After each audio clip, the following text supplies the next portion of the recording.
Burkina Faso produces a ton of gold. But guess what? The gold doesn't stick around, and the folks who dig it up get a raw deal. Burkina Faso, the 14th largest gold producer globally, churned out a whopping 70,000 kilograms of the precious metal in 2022. European companies snatch up Burkina Faso's gold and pay the hardworking locals peanuts. It's like a one-sided game where the people doing all the heavy lifting end up with almost nothing.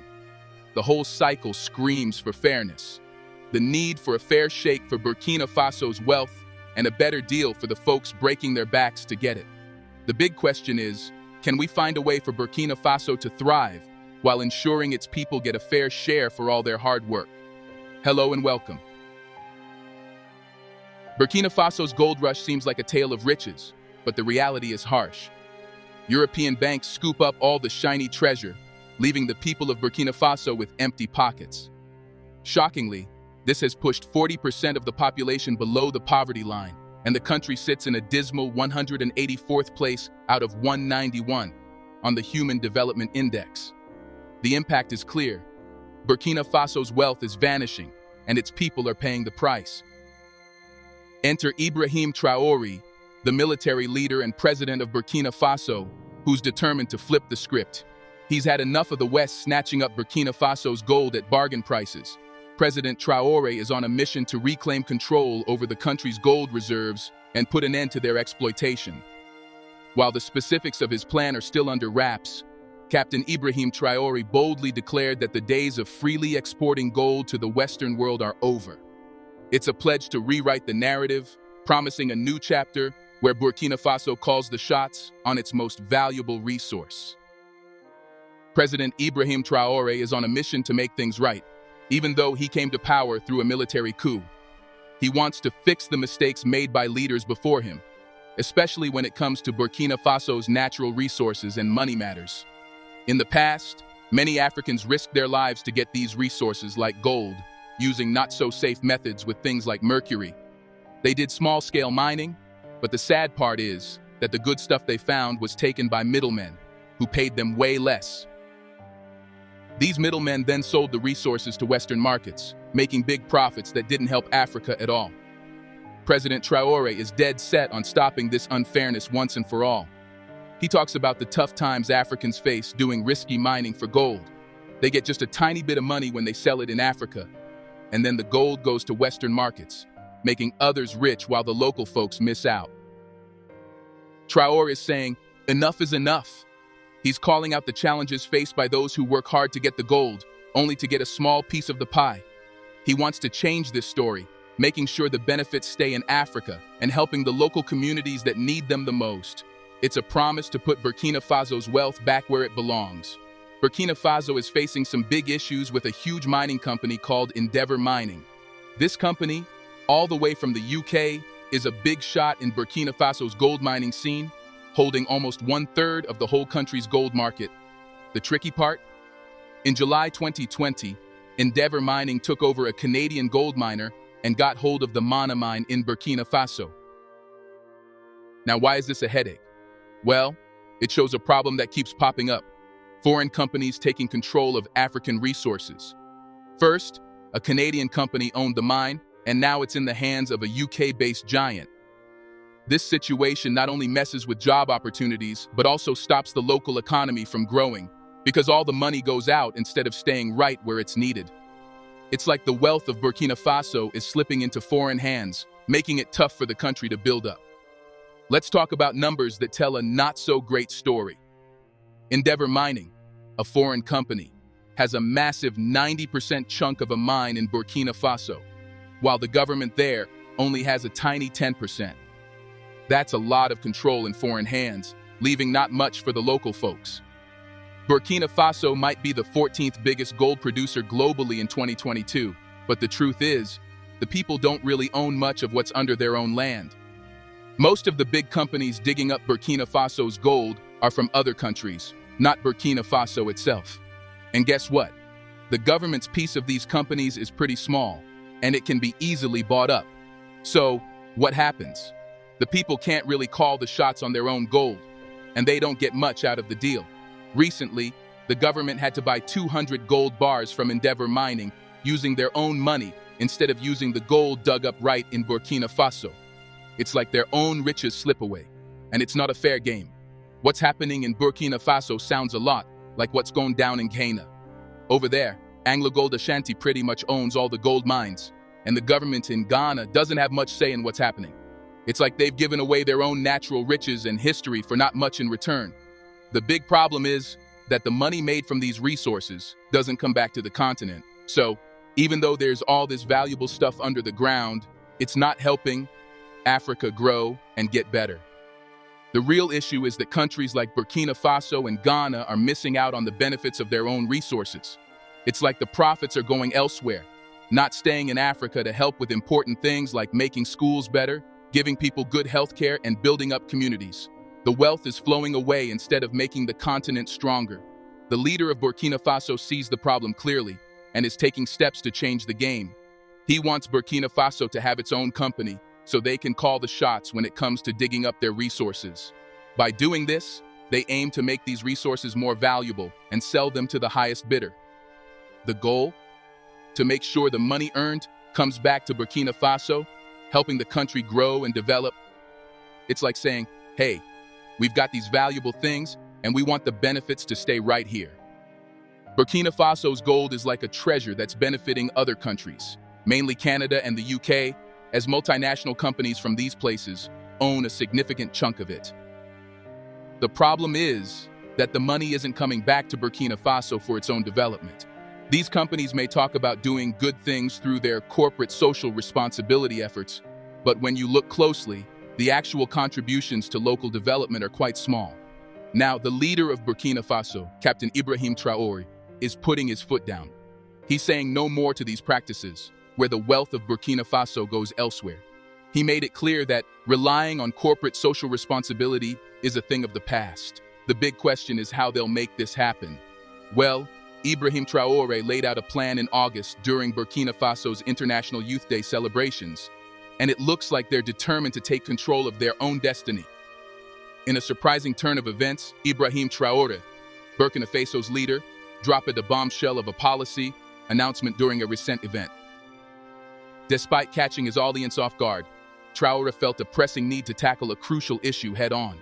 Ever since assuming office in September 2022, he has been on a mission, working tirelessly to ensure that Burkina Faso's plentiful resources start working for the country's own good. Stepping onto the stage during the event, Ibrahim delivered a powerful message that shed light on the striking contrast between the spirit of International Youth Day and the actions of the Western world towards African nations. Ibrahim Traore didn't hold back as he criticized what he called a model of brutal imperialism against African countries. Despite the formal end of slavery in Europe and the United States, he pointed out that Africans still faced conditions akin to slavery, especially with foreign control over gold mines. It's a bold statement, challenging the narrative that the Western world has put an end to slavery. Instead, Ibrahim emphasized the role of these Western powers in perpetuating a form of slavery in Africa, particularly through their influence on gold mining. In his passionate address, Ibrahim highlighted the harsh reality faced by young Africans forced into grueling work in perilous gold mines. These young workers risked their lives to generate profits for Europe, receiving only meager sustenance in return. Ibrahim acknowledged the persistent presence of neo-colonialism in Burkina Faso and firmly vowed to bring about transformative change. It was at this moment that he unveiled Burkina Faso's new policy, a strategic move aimed at reclaiming sovereignty over gold mining and breaking free from the cycle of exploitation. This policy represents a significant step towards reshaping the narrative and ensuring that Burkina Faso's wealth benefits its own people rather than perpetuating neo-colonial practices. Ibrahim Traore drew similarities between the current situation in Burkina Faso and the harrowing conditions endured by black slaves in Europe and the Americas during the 1800s. By shining a light on the perilous lives of today's miners, he raised thought-provoking questions that forced everyone to confront the reality of exploitation faced by these workers and their families. His aim was to bring attention to the injustice embedded in the labor of these miners. Ibrahim made a big point that's important to understand. He said that even if Burkina Faso extracts a lot of gold, The money from it goes to European countries that control the mining rights. This strong control by Europe has had a big impact on Burkina Faso's gold mining, creating a cycle of unfair treatment and injustice. The tough situation in the country has caught the world's attention because the miners there face more and more dangers, and there's an ongoing fight for fairness. It's like a repeat of the past, when people fought against being treated unfairly and oppressed. Ibrahim Traore is set on flipping the script. He boldly announced that a big change is coming, bringing significant modernization to Burkina Faso. His plan is to create a company that will be in charge of all the mining sites in the country, especially the gold mines. This means saying goodbye to the European companies that have been running the show. Once Burkina Faso takes back control of these sites, the European companies operating under unfair agreements will be told to pack up and leave. It's a bold move aimed at putting Burkina Faso in the driver's seat of its own resources and ending the era of exploitation. Burkina Faso is ushering in a new era with the creation of a state-owned company. This company is designed to make sure that the gold dug up stays in Burkina Faso, benefiting its own people. The goal is to modernize the mining sector, moving away from tough conditions and adopting a more contemporary approach. This change means that people in Burkina Faso will extract gold in a way similar to how it's done in developed countries.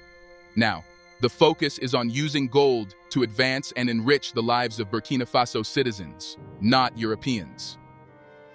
The days of relentless exploitation by former colonizers are coming to an end, and a fresh chapter is about to begin. When European-run gold mines are compared, it's clear that instead of improving people's lives, they actually make things worse. Burkina Faso is taking a bold step to change this scenario by establishing a new company.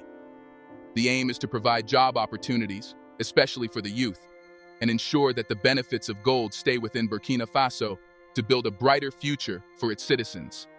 A transformative shift is underway in Burkina Faso, where work is no longer a contribution solely to foreign nations, but a direct investment in the well-being of the country and its citizens.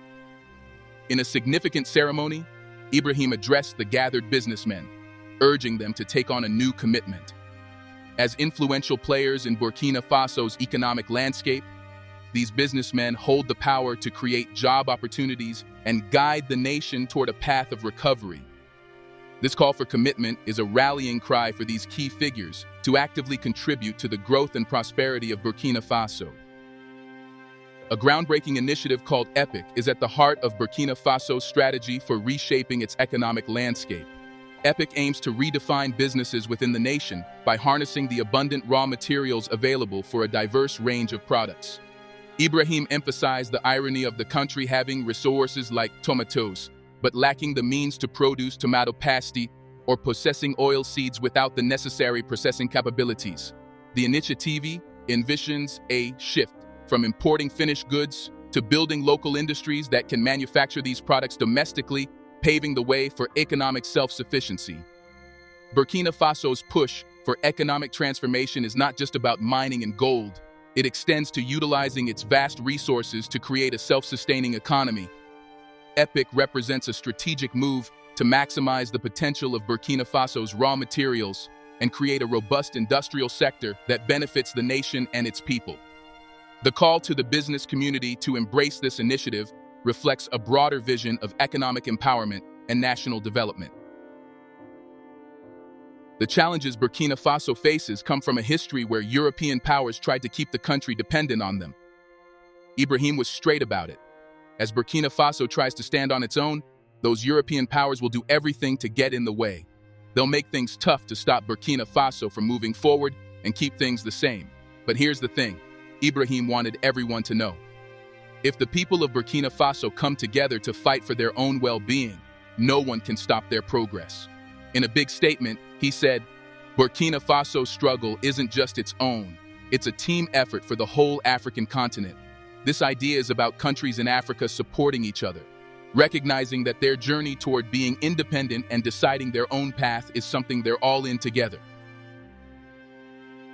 Africa, renowned for its vast natural resources, holds the key to its own prosperity when its nations gain full control over these valuable assets. Historically, External forces have played a significant role in exploiting and managing Africa's resources, resulting in limited benefits for the continent. However, a shift towards complete sovereignty over its resources holds the promise of transforming African nations economically, socially, and environmentally. When African countries gain full control over their resources, there is a likelihood that economic empowerment will come with it. Currently, many African nations experience a significant drain on their wealth as foreign companies extract and profit from their resources. With full control, African countries can negotiate fair trade agreements and directly manage the extraction, processing, and sale of their resources. This newfound control would ensure that the revenue generated remains within the continent, providing vital funds for infrastructure development, education, healthcare, and poverty alleviation. Furthermore, full control over resources allows African nations to create more jobs and stimulate local development. External companies often bring in their own workforce, limiting employment opportunities for local communities. With control over their resources, African countries can implement policies that prioritize local hiring, reduce unemployment rates, and contribute to skill development. This shift can also lead to the reinvestment of revenue into local communities, fostering sustainable development and improving the overall quality of life for the people. Additionally, having full control over resources enables African nations to implement environmentally sustainable practices, ensuring responsible and eco-friendly resource management. This approach not only preserves the natural beauty and biodiversity of the continent, but also promotes sustainable practices that benefit future generations. Lastly, gaining full control over resources allows African nations to foster innovation and develop advanced technologies. Currently, external entities often dictate the terms of technology transfer, limiting the capacity of African countries to develop their own expertise. With control over their resources, African nations can invest in research and development, creating a conducive environment for technological innovation. This, in turn, can lead to the growth of local industries, increased competitiveness in the global market, and the establishment of Africa as a hub for technological advancement. Thank you for watching our video. Share your thoughts with us in the comment section, and do not forget to like, share, and subscribe. Remember to hit the notification bell for more videos.